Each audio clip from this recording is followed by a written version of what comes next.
41, 42 ಹಾಗೂ 43ನೇ ಕವನ. ಎಳವೆ ನಾವಿನ್ನು ನೀವಿನ್ನು ಆಳಿಕೆಯ ಕೆಡಿಸಿದಿರಲ್ಲ, ನೀವು ಆಳ ನೆರಹಿದನು ಅಡಿನ್ನು ಮಾಡುವುದೇನು, ಕಡುಮುಳಿದು ಚಾಳಿಸಿದು ದರ್ಪ ಕೀರ್ತಿಯ ನಕಟ, ವಿಕಾಳಿಸಿತು ಇದು ವಂಶವನೇ ಕರವಾಳವನು ಜಡದೈದಿದನು ಬಲ ಅರ್ಜುನನ ರಥವ. ಅಂದರೆ ಶ್ರೀಕೃಷ್ಣನು ನಾವು ಮೊದಲೇ ಹೇಳಿರಲಿಲ್ಲವೇ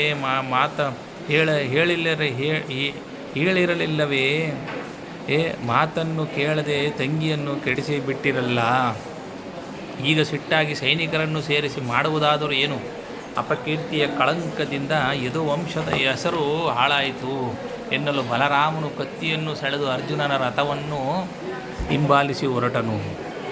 ಮುಸುಕಿದನು ನಾರಾಚದಲ್ಲಿ ನಿಪ್ಪರಿಸಿದಲಿ ಹಲಧರನ ಸೇನೆಯ ಕುಸುರಿ ಅದರಿದನು, ಕೊಂದನ ಗಣಿತ ಬಲವನ ಪಾರ್ಥ ಯಶವನಿ ಸನ್ಯಾಸಿ ಮಾಡಿದ ಹುಸಿ ಉಪನ್ಯಾಸಕ್ಕೆ ಕೊಯ್ದೆನು, ರಸನೆಯನು ದೇವಕಿಯ ಮೇಲಾಣೆಯನುತ ಗರ್ಜಿಸಿದ.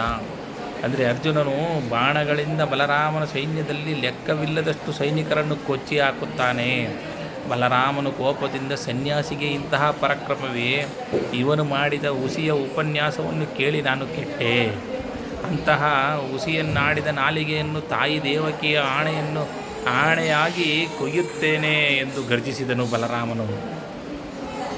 ಬಳಿಕ ಹರಿದನು ಕೃಷ್ಣನೀತನ ಕೆಳಗೆ ಕರೆದನು, ಬಹಳ ರೋಷವ ನಿಲ್ಲಿಸಿರಿ ಸಾಕೆನ್ನು, ವಸುದೇವಂಗಿ ದೇವಕಿಗೆ ಮುಳುವಾದೀತು ದೋಷವಲ್ಲದ ತಿಳಿದವನು ಅರ್ಜುನನು,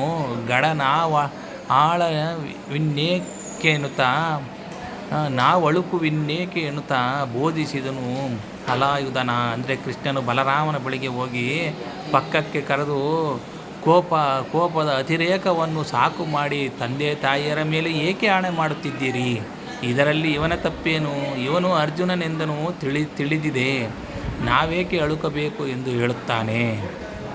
ಈ ರೀತಿಯಾಗಿ ಕೃಷ್ಣನು ಬಲರಾಮನಿಗೆ ತಿಳಿಸುತ್ತಾನೆ. ಧನ್ಯವಾದಗಳು.